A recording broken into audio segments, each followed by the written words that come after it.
그러므로 너희는 하나님이 택하사 거룩하고 사랑받는 자처럼 긍휼과 자비와 겸손과 온유와 오래 참음을 옷 입고 누가 누구에게 불만이 있거든 서로 용납하여 피차 용서하되 주께서 너희를 용서하신 것 같이 너희도 그리하고 이 모든 것 위에 사랑을 더하라.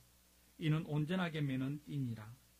그리스도의 평강이 너희 마음을 주장하게 하라. 너희는 평강을 위하여 한 몸으로 부르심을 받았나니 너희는 또한 감사하는 자가 되라. 그리스도의 말씀이 너희 속에 풍성히 거하여 모든 지혜로 피차 가르치며 권면하고 시와 찬송과 신령한 노래를 부르며 감사하는 마음으로 하나님을 찬양하고 또 무엇을 하든지 말에나 일에나 다 주 예수의 이름으로 하고 그를 힘입어 하나님 아버지께 감사하라. 아멘. 매년 이때쯤이면 제가 보던 책이 있었습니다. 트렌드 코리아, 그리고 그 다음 해 연도가 붙어 있는. 그래서 올해 같으면 트렌드 코리아 2023이라는 책이 매년 서울대 소비 트렌드 분석센터에서 그 해의 트렌드를 정리하고 내년도 트렌드를 전망하는 책을 발간합니다. 저도 세상 속에서 살아가는 사람으로서 그리고 목회자로서 세상의 흐름과 전망을 목회에서 고려해야 할 중요한 내용으로 여기고 있습니다. 또 그보다 더 중요한 것은 저보다는 더 우리 교우님들이 그리고 우리가 전도해야 될 분들이 이 세상의 트렌드 속에서 실제로 살아가고 있기 때문입니다. 여러분과 저는 세상의 트렌드에 대해서 무관심하면 안 되고 외면하면 안 됩니다. 그것이 성경적인 삶이라고 착각하면 안 됩니다. 우리는 세상의 트렌드에 대해서 잘 알아야 하고 잘 대응해야 하고 더 적극적으로 상호작용을 해야 하고 우리의 목소리, 성경적인 가치관을 적용해야 할 영향력을 끼쳐야 할 책임이 우리 그리스도인에게는 있습니다. 매년 트렌드 코리아를 읽다가 이런저런 이유, 팬데믹이 끼었다든지 이렇게 해서 제가 한 3년 정도를 건너뛰고 올해 그 책을 다시 보았습니다. 그런데 책을 읽으면서 느낀 것은 세상의 변화 속도가 더 빨라졌다는 것입니다. 그리고 생경한 단어들이 너무나 많아 한글로 된 책인데 읽으면서도 이해하기가 매우 어려웠습니다. 그만큼 제가 한국의 소비 트렌드를 따라가지 못한다는 의미라고 생각합니다. 한국에서 살고 있지 않기 때문에 그럴 수 있다고 생각할 수 있지만 그전에는 3년 전에는 읽는데 그렇게 어렵지가 않았는데 지금 그렇게 너무나 어렵다는 생각이 드는 것을 보면 한국 사회가 그만큼 빠르게 변화하고 있다는 생각이 듭니다. 여러분 그 책을 한번 읽어보시면 제가 무슨 말을 하는지 이해가 될 것입니다. 저한테만 어렵겠습니까? 여러분에게도 비슷하게 어려울 것입니다. 그만큼 우리가 세상의 변화에 뒤처져 있다. 세상은 너무 빨리 변하는데 우리는 너무 무관심한 면이 있지 않나 이런 생각이 듭니다.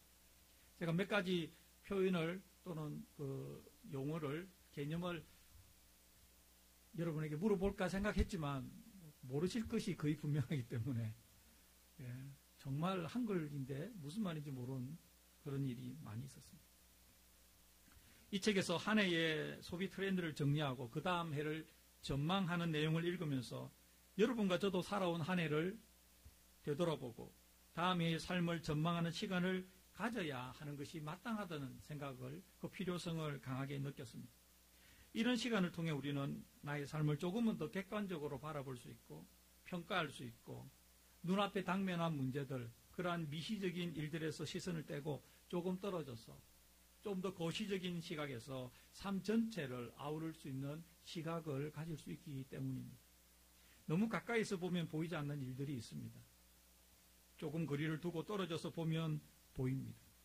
매년 12월은 이런 시간을 통해서 우리 삶의 균형을 찾는 것, 그리고 우리 삶의 우선순위를 다시 매기는 작업을 하기에는 매우 적절한 때라고 생각합니다.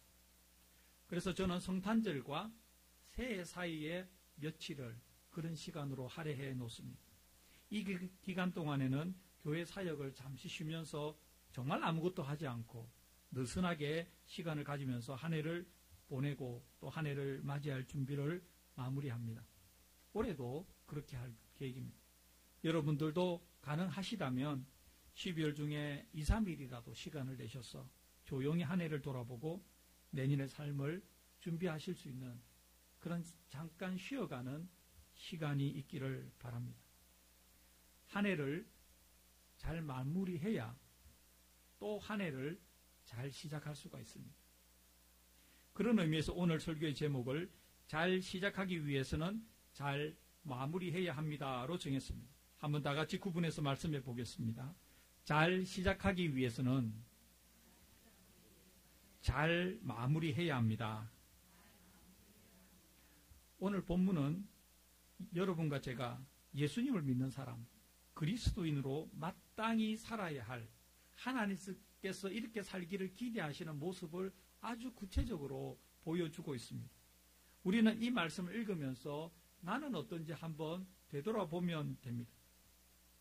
한 해를 돌아보면서 그리고 지금 나의 모습을 보면서 나의 삶을 점검해 보기는 더할 나위 없이 좋은 말씀입니다. 하나님의 말씀을 나누는 이 시간에 하나님께서 이 말씀에 비추어 우리에게 올해를 잘 마무리할 수 있는 지혜로운 마음을 주셨으면 좋겠습니다. 아멘. 먼저 본문 12절과 13절을 다 함께 읽겠습니다.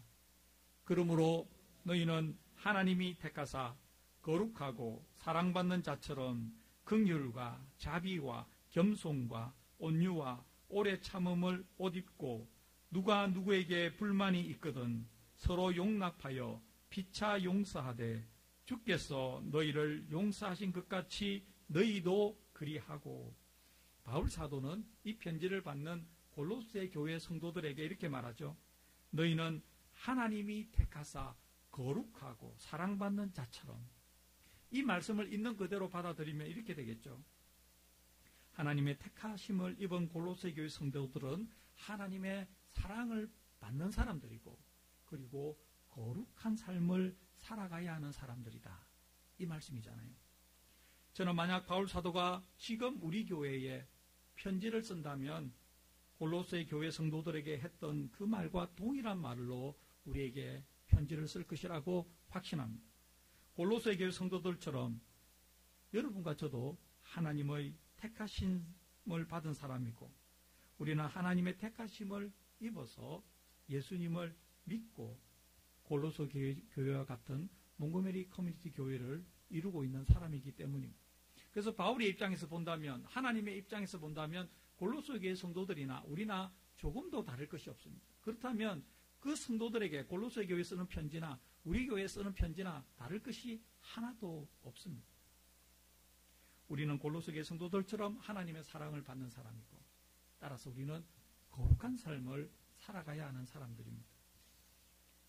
이런 관점에서 보면 성경을 있는 그대로 기록된 대로 다 믿고 받아들인다면 우리는 2022년을 우리가 방금 읽었던 그 본문의 말씀처럼 살았어야 합니다. 그것이 우리가 살았어야 할 원래의 모습입니다. 12절 하반절에 긍휼과 자비와로 시작되는 부분부터 13절까지를 다시 한번 다 함께 읽겠습니다. 긍휼과 자비와 겸손과 온유와 오래 참음을 옷 입고 누가 누구에게 불만이 있거든 서로 용납하여 피차 용서하되 주께서 너희를 용서하신 것 같이 너희도 그리하고. 이것이 하나님께서 우리에게 2022년 한 해 동안 살기를 기대하셨던 그 원래의 모습입니다. 이렇게 살면 잘 살았다가 아니고 이렇게 살아낸 것이 대견하다 이런 게 아니고 하나님께서 원래 기대하셨던 딱 그 모습입니다. 하나님의 선택을 받은 사람, 하나님의 사랑을 받는 사람, 그리고 거룩함을 갈망하는 사람이라면 하나님께서 원하시는 삶의 모습이 딱 이 모습입니다. 여러분과 저는 우리가 생각하고 있는 것보다 내가 스스로 평가하고 있는 것보다 우리는 훨씬 더 높은 수준의 삶을 살아갈 수 있는 사람입니다. 하나님께서 우리를 그렇게 특권적으로 그렇게 특별하게 선택하셨고 사랑해 주셨습니다. 우리는 우리 주위의 사람들이 살아가는 모습과 우리의 모습을 비교할 정도의 수준의 사람이 아닙니다. 내가 어떻게 살아야 되는 그 기준이 내 주위의 사람들이 어떻게 살아가는 것을 보면서 저 사람들은 저렇게 사니까 나는 이 정도 살면 되겠다라고 생각하는 수준의 사람이 우리는 근본적으로 아니라는 것이죠. 우리 삶의 기준은 하나님입니다. 우리 삶의 기준은 하나님의 말씀이고 우리 삶의 기준은 성령님의 감동입니다. 우리는 그 기준에 따라서 살아가야 합니다. 그렇다면 이 말씀에 비춰볼 때 실제로 우리가 살았던 2022년의 나의 삶의 긍휼, 자비, 겸손, 온유, 오래 참음, 용서는 어땠습니까?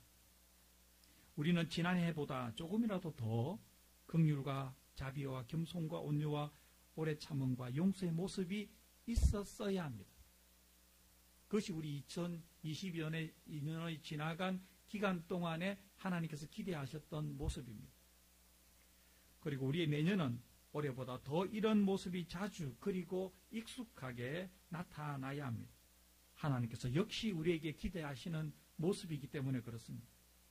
우리가 하나님의 택하심을 잊고 하나님의 사랑을 받고 거룩함을 추구하는 사람이라면 당연히 그렇게 되어야 합니다. 한 해를 잘 마무리한다는 것은 하나님의 관점에서 나를 돌아보는 것입니다. 내 생각으로 나를 돌아보는 것이 아니고 내 기준으로 나를 돌아보는 것이 아니고 하나님의 기준, 하나님의 말씀의 기준에서 나를 돌아보는 것입니다. 그것이 한 해를 잘 마무리한다는 것입니다. 하나님의 관점에서 나를 볼 때 비로소 우리의 믿음은 성장할 수 있고 우리의 인격은 성숙할 수가 있습니다. 믿음의 성장을 원하시는 분, 인격의 성숙을 원하시는 분은 하나님의 관점에서 우리를 자주 돌아봐야 됩니다. 혹시 아무리 생각해도 올해도 긍휼과 자비와 겸손과 온유와 오래 참음과 용서가 별로 나아지지 않았다고 판단되시는 분들이 계십니까? 그렇다면 회개해야 합니다. 하나님께 도움을 구해야 합니다. 그리고 변화되도록 결단해야 합니다. 이렇게 하는 것이 믿음의 사람으로서 하나님의 관점에서 한 해를 잘 마무리하는 것입니다. 그리고 매년 이렇게 한다면 우리의 내년은 그리고 1년 후, 3년 후, 5년 후, 그리고 10년 후는 얼마나 달라지겠습니까? 우리는 분명히 지금과는 완전히 다른 성숙한 믿음의 사람이 되어 있을 것이 분명합니다. 아멘. 이어지는 본문 14절을 다 함께 읽겠습니다. 이 모든 것 위에 사랑을 더하라. 이는 온전하게 매는 띠니라. 아멘. 우리가 다른 사람에게 조금이라도 긍휼을 베풀었다면, 자비와 겸손과 온유와 오래 참음과 용서를 베풀 수 있었다면 그 힘은 어디에서 나왔을까요? 우리가 하나님의 사랑을 먼저 입었기 때문입니다. 우리에게 있는 어떤 능력이 있어서 그러한 행위를 할 수가 없습니다. 우리에게 있는 하나님의 사랑이 우리로 하여금 하나님께 받은 그 사랑을 가지고 그 사랑이 필요한 사람에게, 우리 주위의 사람들에게 전하라고 우리에게 말씀하고 계신 것입니다. 우리는 하나님의 사랑을 전하는 통로에 지나지 않습니다. 하나님께 받은 사랑을 그대로 전하는 통로이죠. 흔히 사람들이 기독교를 사랑의 종교라고 말합니다. 여러분도 많이 들어보셨을 것입니다. 너무나도 정확한 표현입니다. 어느 날 예수님께서 이런 질문을 받으셨습니다. 선생님, 율법 중에서 어느 계명이 큽니까? 이 질문에 대해서 예수님께서 이렇게 대답하셨습니다. 마태복음 22장 37절 이하입니다. 예수께서 이르시되 내 마음을 다하고 목숨을 다하고 뜻을 다하여 주 너의 하나님을 사랑하라 하셨으니 이것이 크고 첫째 되는 계명이요 둘째도 그와 같으니 내 이웃을 내 자신같이 사랑하라 하셨으니 이 두 계명이 온 율법과 선지자의 강령이니라. 아멘. 그렇습니다. 사랑입니다. 우리가 사랑해야, 사랑이 있어야 긍휼과 자비와 겸손과 온유와 오래 참음과 용서가 가능합니다. 사랑이 없으면 불가능합니다. 그러니 우리는 이렇게 기도해야 합니다. 하나님의 아버지의 사랑을 날이 갈수록 제가 더 분명하게 깨닫게 하여 주시옵소서. 하나님의 사랑을, 내가 받은 하나님의 사랑, 내가 경험한 하나님의 사랑을 전하며 살아가게 해달라고. 그렇게 우리는 기도해야 합니다. 아멘. 기도하면 달라집니다. 기도하지 않으면 달라지지 않습니다. 변화하지 못합니다. 기도하면 변화합니다. 기도하면 우리는 될 것 같지 않았는데 사랑의 사람이 되고요. 될 것 같지 않았는데 긍휼과 자비와 겸손과 오래 참음과 용서를 베푸는 사람이 되어 있음을 발견하게 됩니다. 기도하느냐, 기도하지 않느냐에 달려 있습니다. 우리는 그렇게 변화될 수 있도록 이미 하나님의 선택을 받은 특별한 존재입니다. 우리는 보통 사람이 아닙니다. 그래서 기도하면 됩니다. 그리고 이제는 우리의 이러한 변화를 당연한 것으로 받아들여야 됩니다. 그러한 변화는 어떤 특별한 사람이 해당되는 것이라고 생각하면 안 됩니다. 내가 그러한 변화에 소속된 사람이라는 것을 이제는 받아들여야 합니다. 그럴 때 우리에게는 이전에 볼 수 없었던 모습이 나타나고 우리의 언행심사, 즉 우리의 말과 행동과 마음과 생각이 변화된 사람으로 살아가게 되는 것입니다. 예수님 안에서 우리는 과거의 사람이 아닙니다. 과거의 사람을 자꾸만 기억해낼 필요가 없습니다. 우리의 과거의 사람은 죽었습니다. 그 모습이 얼마나 좋든 나쁘든 이제 우리하고는 관계없습니다. 우리는 매일매일 새로운 사람으로 살아가야 될 사람들입니다. 그리고 하나님께서 우리에게 기대하시는 변화는 조금 나아지는 것, 조금 좋아지는 것, 조금 개선되는 것이 아니라 완전한 혁신입니다. 우리가 완전히 다른 사람이 되는 것입니다. 여러분 성경을 읽어보십시오. 예수님을 제대로 믿은 사람 중에 이렇게 완전히 달라지지 않는 사람이 없습니다. 예수님을 믿는 우리 주위의 사람 중에 우리가 보기에 믿음이 좋다고 생각하는 믿음의 선배들, 주위의 사람들 보면 완전히 달라지지 않는 사람 없습니다.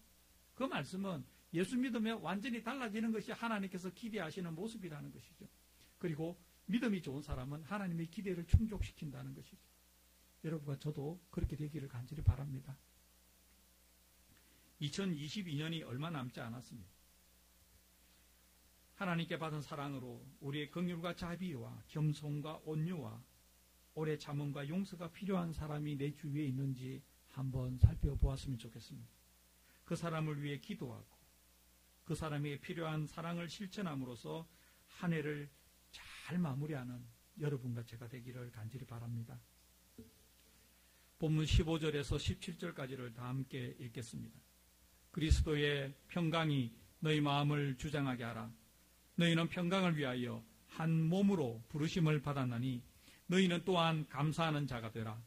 그리스도의 말씀이 너희 속에 풍성히 거하여 모든 지혜로 피차 가르치며 권면하고 시와 찬송과 신령한 노래를 부르며 감사하는 마음으로 하나님을 찬양하고 또 무엇을 하든지 말에나 일에나 다 주 예수의 이름으로 하고 그를 힘입어 하나님 아버지께 감사하라. 아멘.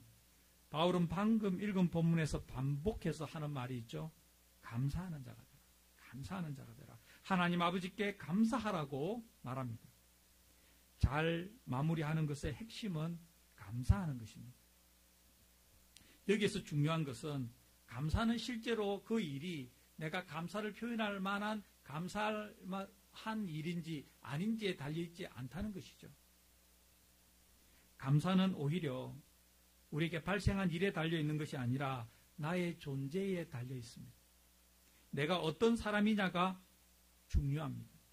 본문 15절은 그리스도의 평강이 마음을 다스리는 사람은 감사하는 사람이라고 말합니다. 본문 16절은 하나님의 말씀이 풍성한 사람은 감사하게 된다고 말합니다. 본문 17절은 예수님의 이름으로 살아가는 사람은 감사하는 사람이라고 말합니다.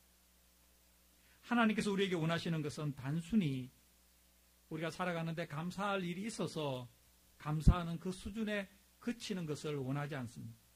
하나님은 여러분과 제가 예수 그리스도의 평강을 소유함으로써 우리 속에 하나님의 말씀이 풍성히 거하심으로써 우리가 범사에 예수님의 이름으로 살아감으로써 감사하는 사람이 되기를 원하시는 것이죠. 좋은 일이 있어서 감사하는 것, 그게 무슨 대단한 일이겠습니까? 그보다 더 하나님은 근본적인 감사를 요구하시죠. 이런 면에서 살펴보면 또한 우리의 2022년은 어땠습니까? 지나간 11개월을 되돌아보면 그리고 지금의 내 마음, 내 생활을 살펴보면 우리는 어떤 평가를 내릴 수가 있습니까? 예수님의 평강이 나의 마음을 다스리는 것을 자주 경험하셨습니까? 이전 같았으면 이런 일이 있었으면 내 마음에 심히 불안하고 내 마음의 평강이 깨어지는 것이 너무나 당연한 일인데 그보다 더 크게 나에게 밀려오는 하나님의 평강, 예수님의 평강이 있어서 그 염려와 근심을 뒤덮어버리는 경험을 하셨는지요?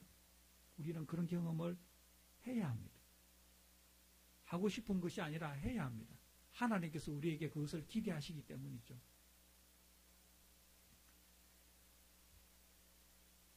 우리는 하나님의 말씀이 내 삶의 기준이 되는 경우가 이전보다 훨씬 더 많아져야 됩니다.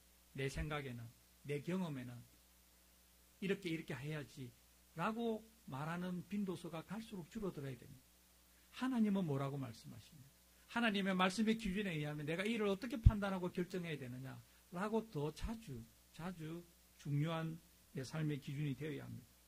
우리는 예수님의 이름을 내 삶의 전면에 내세우고 살아갑니까?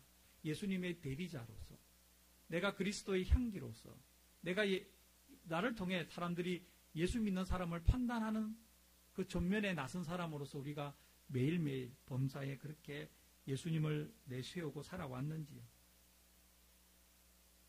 그렇게 살아왔다면 우리 2021년보다 훨씬 더 성숙한 삶이 되었을 것이고, 그렇게 살아왔다면 2023년도 더 우리에게 성숙과 성장의 시간이 될 것입니다.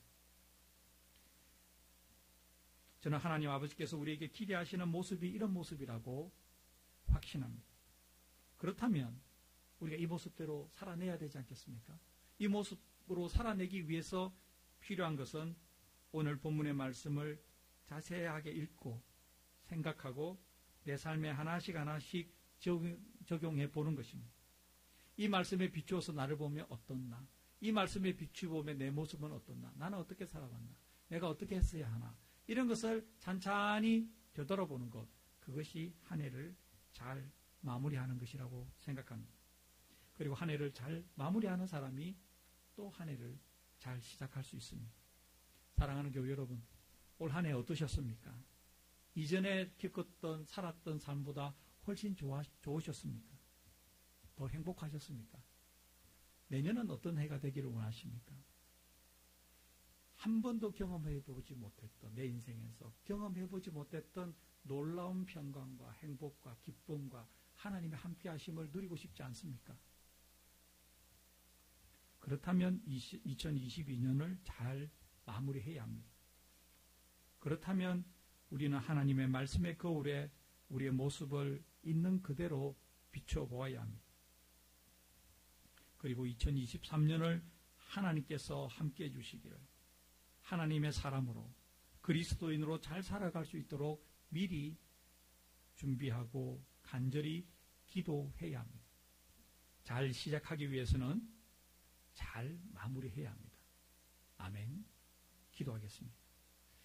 하나님, 오늘도 우리에게 생명의 말씀을 주셔서 감사합니다. 이 말씀을 아멘으로 받습니다. 아멘으로 받았으니 행동하게 하여 주시옵소서. 변하게 하여 주시옵소서. 올 한 해 잘 마무리하게 하시고 내년 잘 시작하는 우리가 되게 하여 주시옵소서. 예수님의 이름으로 기도드립니다. 아멘. 우리가 한 해를 마무리할 때 가족들과 모여서 감사 제목을 나누기도 하잖아요.